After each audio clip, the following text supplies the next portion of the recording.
ಅವ್ರಿಗೆ ಇಷ್ಟೆಲ್ಲ ಗುರುತರವಾದಂತಹ ಆರೋಪ ಮಾಡಿದ್ರು ಕೂಡ, ಗಂಭೀರವಾದಂತಹ ಆರೋಪ ಮಾಡಿದ್ರು ಕೂಡ ಅದನ್ನ ಗಣನೆಗೆ ತೆಗೆದುಕೊಳ್ಳದೆ ಆರೋಪ ಮಾಡಿರೋರ್ ಮೇಲೆನೆ ಇವರು ದಾಳಿ ಮಾಡ್ತಾ ಇದ್ದಾರೆ, ಅವ್ರಿಗೇನೆ ತೇಜೋವಧೆ ಮಾಡುವಂತ ಕೆಲಸ ಮಾಡ್ತಾರೆ. ಸೊ ಹಾಗಾಗಿ ಇವತ್ತು ಚುನಾವಣಾ ಆಯೋಗ ಕೂಡ ಇವತ್ತು ಕಾಂಪ್ರಮೈಸ್ ಆಗಿದೆ. ಚುನಾವಣಾ ಆಯೋಗನು ಕೂಡ ಇವರು ತಮ್ಮ ಕಪ್ಪಿ ಮಿಕ್ಕಿ ತಗೊಂಡ್ಬಿಟ್ಟಿದ್ದಾರೆ. ಹೀಗೆ ದೇಶದ ಒಂದೊಂದೇ ಸಾಂವಿಧಾನಿಕ ಸಂಸ್ಥೆಗಳು ಹಾಳಾಗ್ತಾ ಹೋದ್ರೆ ದೇಶ ಹಾಳಾಗೋಗುತ್ತೆ. ಹಾಗಾಗಿ ಇದನ್ನ ಬಹಳ ಗಂಭೀರವಾಗಿ ತಗೊಳ್ಬೇಕು.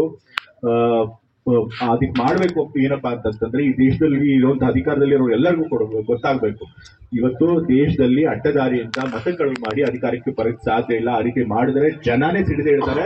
ಜನ ನೇಪಾಳದಲ್ಲಿ ಏನ್ ಮಾಡಿದ್ರು ಆ ರೀತಿ ಇವರು ಕೂಡ ಅಟ್ಟಾಡ್ಸ್ಕೊಂಡು ಹೊಡಿತಾರೆ ಅನ್ನೋದು ಅವ್ರಿಗೆ ಗೊತ್ತಾಗ್ಬೇಕು. ಅದಾಗ್ಬೇಕು ಅಂತಂತಂದ್ರೆ ಈ ಸಹಿ ಸಂಗ್ರಹಣೆ ಏನಿದೆಯಲ್ಲ ಇದು ಯಶಸ್ವಿ ಆಗ್ಬೇಕು.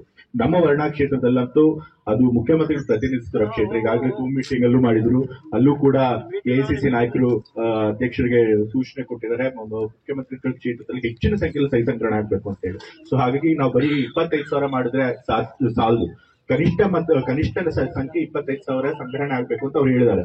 ನಾವು ಕನಿಷ್ಠ ಪಕ್ಷ 75,000 1 ಲಕ್ಷ ಆದ್ರೂ ಸಹಿ ಸಂಗ್ರಹಣೆ ಮಾಡ್ಲೇಬೇಕು. ಯಾಕೆಂದ್ರೆ ಒಂದು ವಿಧಾನಸಭಾ ಕ್ಷೇತ್ರಕ್ಕೆ 25,000 ಕನಿಷ್ಠ, ಮತ್ತೆ ವಿಧಾನ ಪರಿಷತ್ ಸದಸ್ಯರು ಯಾಕಂದ್ರೆ ಅವ್ರ ಕಾರ್ಯವ್ಯಾಪ್ತಿ ಜಾಸ್ತಿ ಇರೋದ್ರಿಂದ ಅವ್ರು 50,000 ಆದ್ರೂ ಸಹಿ ಸಂಗ್ರಹಣೆ ಮಾಡಿಸ್ಬೇಕು ಅಂತ ಹೇಳಿ ಸೂಚನೆ ಕೊಟ್ಟಿದ್ದಾರೆ. ನಾನು ಕೂಡ ವಿಧಾನ ಪರಿಷತ್ ಸದಸ್ಯ ಆಗಿರೋದ್ರಿಂದ ನನಗೂ ಕೂಡ ಇದು ಜವಾಬ್ದಾರಿ ಇದೆ. ಆದ್ರೆ ನಾನ್ ಮನೆಗಳಿಗೆ ಹೋಗಕ್ಕಾಗಲ್ಲ, ನಾನ್ ನಿಮ್ಮ ಮೇಲೆ ಅವಲಂಬಿತನಾಗಿರ್ಬೇಕು. ಸೊ ಹಾಗೆ ದಯವಿಟ್ಟು ನೀವು ಪ್ರತಿಯೊಂದು ಬೂತ್ ಅಲ್ಲೂ ಕೂಡ ಮ್ಯಾಕ್ಸಿಮಮ್ ನಂಬರ್ ಸಹಿ ಸಂಗ್ರಹಣೆ ಮಾಡಿಸಿ ನಮ್ಮ ವರ್ಣಾ ಕ್ಷೇತ್ರದಿಂದ ಒಂದು 75,000